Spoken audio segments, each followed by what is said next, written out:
월요일 새벽 예배를 하나님 앞에 올려드리겠습니다. 오늘 우리에게 주신 하나님의 말씀 창세기 19장 1절에서 11절 말씀입니다. 저녁 때에 그 두 천사가 소돔에 이르니 마침 롯이 소돔 성문에 앉아 있다가 그들을 보고 일어나 영접하고 땅에 엎드려 절하며 이르되 내 주여 돌이켜 종의 집으로 들어와 발을 씻고 주무시고 일찍이 일어나 갈 길을 가서 그들이 이르되 아니라 우리가 거리에서 밤을 새우리라. 롯이 간청하며 그제서야 돌이켜 그 집으로 들어오는지라. 롯이 그들을 위하여 식탁을 베풀고 무교병을 구우니 그들이 먹으니라. 그들이 눕기 전에 그 성 사람 곧 소돔 백성들이 노소를 막론하고 원근에서 다 모여 그 집을 에워싸고 롯을 부르고 그에게 이르되 오늘 밤 내게 온 사람들이 어디 있느냐 이끌어내라 우리가 그들을 상관하리라. 롯이 문 밖에 무리에게로 나가서 뒤로 문을 닫고 이르되 청하노니 내 형제들아 일어나글 행하지 말라. 내게 남자를 가까이 하지 아니한 두 딸이 있노라. 청하건대 내가 그들을 너희에게로 이끌어내리니 너희 눈에 좋을 대로 그들에게 행하고 이 사람들은 내 집에 들어왔은즉 이 사람들에게는 아무 일도 저지르지 말라. 그들이 이르되 너는 물러나라. 또 이르되 이 자가 들어와서 거류하면서 우리의 법관이 되려 하는도다. 이제 우리가 그들보다 너를 더 헤아리라 하고 롯을 밀치며 가까이 가서 그 문을 부수려고 하는지라. 그 사람들이 손을 내밀어 롯을 집으로 끌어들이고 문을 닫고 문 밖에 무리를 대소를 막론하고 그 눈을 어둡게 하니 그들이 문을 찾느라고 헤매었더라. 아멘. 오늘 함께 보신 본문 말씀은 소돔과 고모라 멸망 바로 직전의 상황, 두 천사가 소돔성에 도착하고 롯이 그들을 맞이하는 장면입니다. 이 안에서 하나님께서 세상을 어떻게 보시는지 그리고 하나님의 심판과 구원이 얼마나 다른지 분명하게 가르쳐주고 있습니다. 오늘 본문 1절 말씀을 다시 한번 보시면 저녁 때에 그 두 천사가 소돔에 이르니 마침 롯이 소돔 성문에 앉아 있다가 그들을 보고 일어나 영접하고 땅에 엎드려 절하며 라고 기록합니다. 저녁 때에 두 천사가 소돔 성문에 도착합니다. 그런데 성경이 롯이 마침 성문에 앉아 있었다라고 기록하고 있습니다. 성문은 어떠한 장소입니까? 당시 시대에서 성문은 재판과 행정, 그리고 정치와 사회 활동이 이루어지는 장소였습니다. 그러니까 롯은 소돔에서 단순히 이방인으로 사는 것이 아니라 어느 정도 영향력 있는 위치에 있었음을 생각해 보게 됩니다. 나름대로 그 지역의 어른이었던 것 같습니다. 그런데 이러한 롯이 두 천사를 보고는 즉시 알아보고 일어나 절하며 자기의 집으로 강권하여 모십니다. 마치 이전의 18장 말씀에서 아브라함이 천사들을 영접하던 그 모습을 연상하게 합니다. 손을 씻고 발을 씻고 식사까지 정성스럽게 준비하고 있습니다. 그러나 롯과 아브라함의 차이가 있습니다. 아브라함은 기쁨으로 천사들을 맞이했지만 롯은 두려움과 긴장 속에서 이들을 맞이하고 있습니다. 왜냐하면 소돔이라는 환경이 있었기 때문입니다. 오늘 보면 4절과 5절 말씀 보시면 그들이 눕기 전에 그 성 사람 곧 소돔 백성들이 노소를 막론하고 원근에서 다 모여 그 집을 에워싸고 롯을 부르고 그에게 이르되 오늘 밤에 내게 온 사람들이 어디 있느냐 이끌어내라 우리가 그들을 상관하리라 라고 기록합니다. 무슨 말입니까? 단순한 교제를 넘어 동성 간의 성적 행위를 강요하겠다는 것입니다. 즉 이들은 성폭행을 하고자 온 것입니다. 그것도 노인이든 젊든 모든 남자들과 함께 온 것입니다.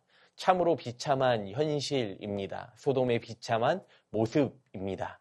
죄가 공동체 전체를 병들게 하는 모습입니다.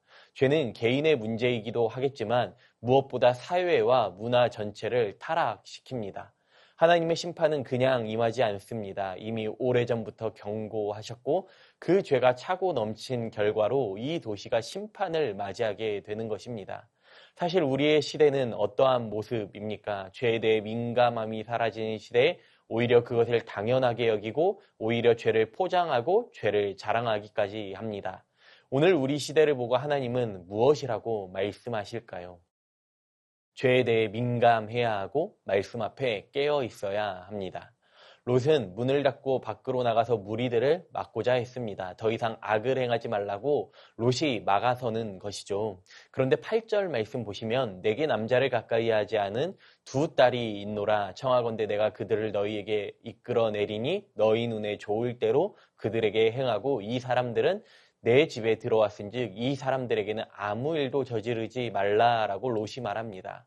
사실 이 말을 들었을 때 우리의 마음 가운데 롯이 대단한 믿음을 가졌다고 느낄 수도 있습니다. 딸을 키우는 같은 아버지의 입장으로서 어떻게 성난 무리를 향해 사랑하는 딸을 내어줄 수 있겠습니까? 하나님의 천사들을 지키고자 하는 이 롯의 모습이 대단하게 느껴질 수도 있습니다. 그런데 이 모습을 보고 대단한 믿음이라고 말하지 않고 롯도 세상 속에 물들었다라고 말합니다. 롯은 분명 하나님을 믿는 사람이었지만 그의 가치관은 소돔 사람들과 다르지 않았습니다. 그러니까 신앙은 남아 있었지만 영적 분별력이 흐려진 것입니다. 천사들을 보호하고자 분명 그는 애썼지만 하나님의 방법이 아닌 인간의 방법, 적당한 타협으로 대처하고자 했습니다. 우리의 신앙도 이와 같이 적당한 타협의 자리에 빠질 때가 많이 있습니다. 이 정도는 괜찮겠지, 적당히 조율하면 되겠지. 그러나 하나님은 타협을 원하지 않으십니다. 결국 롯의 안일한 판단과 타협을 소돔의 무리들은 호의로 여기지 않습니다. 오히려 이방인 주제에 우리의 재판관이 되려 한다며 롯을 해하고자 했습니다. 이와 같이 하나님의 백성은 세상의 방식대로 타협할 수 없습니다. 오직 하나님의 방법을 택해야 하는 것이죠. 결국 천사들이 직접 개입합니다. 롯을 집 안으로 끌어당기고 문을 닫습니다. 그리고 11절 말씀에서 문 밖의 무리를 대소를 막론하고 그 눈을 어둡게 하니 그들이 문을 찾느라고 헤매었다고 기록합니다. 밖에 있는 사람들의 눈을 어둡게 해서 그들이 문을 찾지 못하도록 만들었습니다. 하나님의 보호하심이죠. 하나님께서는 때로 우리가 감당할 수 없을 때에 상황 속에서 직접 개입하십니다. 하나님께서 강하게 붙들어 주십니다. 우리가 해야 할 일은 분명합니다. 하나님의 은혜를 붙드는 것입니다. 내 힘으로, 내 방법으로, 내 지식으로 하는 것이 아니라 그저 은혜를 붙드는 것입니다. 하나님께서 문을 닫으시면 그 누구도 문을 열 수 없습니다. 하나님께서 보호하시기로 작정하시면 그 누구도 우리를 해할 수 없다는 것이죠. 사랑하는 성도님들, 오늘 불완전한 롯의 모습을 통해 우리의 불완전한 모습을 바라보게 됩니다. 롯은 딸을 내어주려 했고 타협했고 때로는 무기력한 모습으로 보일 수도 있습니다. 당시 시대의 문화에 물들어 있는 모습도 우리는 분간하지 못하고 있다면 우리 역시 이와 다를 것이 없는 것이죠. 그러나 중요한 것은 사람은 불완전하나 우리를 붙드시는 주님은 완전하십니다. 이것이 바로 복음의 능력입니다. 우리는 그 어떠한 타협으로도 내 인생 하나 지킬 수 없지만 복음은 나의 인생을 지킬 뿐만 아니라 영원한 생명으로 인도하고 있습니다. 예수 그리스도께서 우리를 위해 십자가 위에서 자신을 내어주시고 성문 밖에서 고난을 당하셨고 우리의 모든 죄와 심판을 대신 감당하셨습니다. 롯은 딸을 내어주려 했지만 하나님은 사랑하는 독생자 예수 그리스도를 기꺼이 내어주심으로 우리를 구원해 주십니다. 오늘 우리가 서 있는 자리는 어디입니까? 세상과 타협의 자리에 서 있습니까? 아니면 하나님의 보호하심과 구원의 자리에 서 있습니까? 오늘 우리의 삶도 세상의 자리가 아니라 하나님의 구원의 자리로 나아가야 합니다. 소돔이라는 이 세상 앞에서 우리의 모습은 너무나도 작고 초라해 보이지만 내 믿음 지키는 것이 어려워서 때로는 타협의 자리가 우리를 흔들고자 할 때에 오늘 롯을 보호하시는 그 하나님의 손길을 바라보며 오늘 나를 죄와 사망의 권세로부터 구원해내신 그 하나님의 손길을 바라보시면서 하나님께 붙들려 사는 인생 되시기를 소망합니다. 고린도전서 1장 18절 말씀에서 십자가의 도가 멸망하는 자들에게는 미련한 것이요 구원을 받는 우리에게는 하나님의 능력이라고 말씀하셨습니다. 이 약속의 말씀을 굳게 붙들면서 오늘 내 삶에서 베푸시고 보호하시고 구원하시는 그 하나님의 능력으로 살아갈 수 있기를 소망합니다.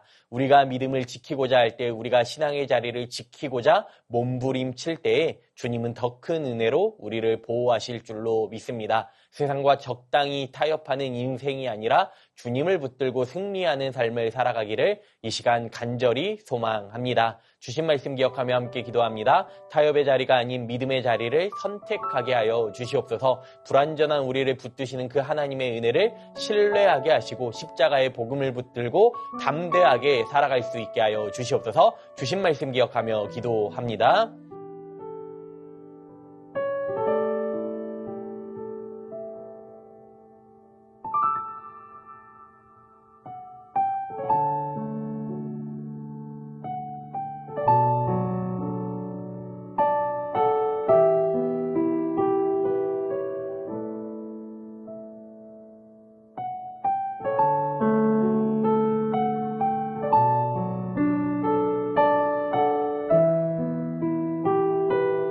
나라와 열방을 위해 기도합니다. 하나님의 공의와 정의가 이 나라 가운데 임하게 하시고 위정자들이 나라와 국민을 위해 섬기게 하여 주시옵소서. 가난하고 소외된 자들을 위한 정책들이 마련되게 하시고 청년들이 희망을 꿈꿀 수 있는 이 나라 되게 하여 주시옵소서. 전쟁과 재난, 자연재해로 신음하는 열방을 위로하여 주시고 주님 주시는 참된 평화와 평안만이 넘쳐나게 하여 주시옵소서. 나라와 열방을 위해 기도합니다.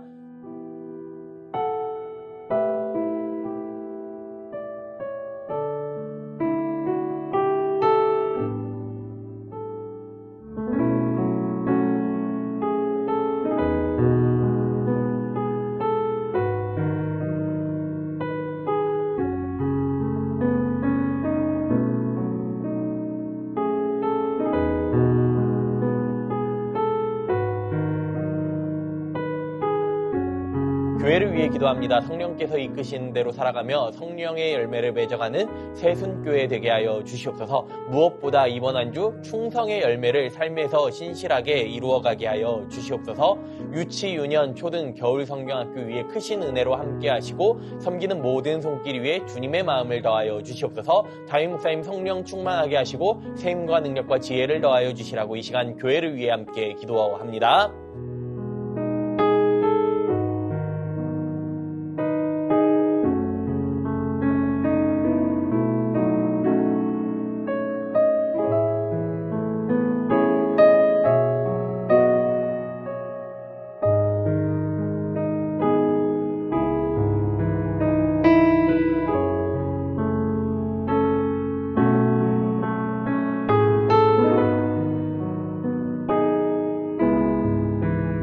마지막으로 선교사님과 환우분들을 위해 기도합니다. 오늘은 캄보디아 조학현 정승원 선교사님을 위해 기도하실 때 피난 학생들이 끌얼란 고등학교에 많이 유입되었는데 학업을 정상적으로 잘 이어가게 하옵소서. 태국과 캄보디아가 조속히 평화협정과 휴전합의에 동의하고 전쟁을 속히 멈추게 하여 주시옵소서. 환우분들을 위해 기도합니다. 박준석 집사님 어머니 김옥순 원사님 급성 백혈병으로 전이된 상황 속에서 항암과 수혈의 부작용으로 큰 어려움을 겪고 계십니다. 권사님과 가족들의 마음을 붙들어 주시고 회복의 은혜를 더하여 주시옵소서. 양금숙 성도님 췌장암이 재발하여 항암을 시작하셨습니다. 잘 견디고 이겨낼 수 있도록 도우시고 항암을 통해 깨끗하게 치료되게 하여 주시옵소서. 조정순 권사님 남편 백형호님 뇌출혈 후유증으로 식사를 하지 못하고 균형을 잡기 어려우십니다. 손상된 신경과 기능을 회복시켜 건강을 되찾게 하여 주시옵소서. 박세은 집사님 유방암 발병 이후 뼈로 전이된 상황 가운데 있습니다. 통증이 온전히 사라지게 하시고 치료의 과정 속에서 회복의 은혜를 경험하게 하여 주시옵소서.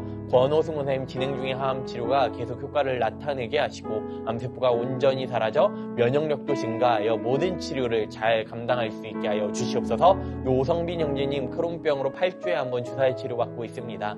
부작용 생기지 않도록 보호하여 주시고 소장의 모든 염증 사라질 수 있게 하여 주시옵소서. 이외에도 수술 이후 회복 가운데 계신 분들, 항암 치료 가운데 계신 분들, 모든 환우분들의 몸과 마음 회복시켜 주시라고 마지막으로 선교사님과 하는 분들을 위해 기도하시고 자유롭게 기도합니다.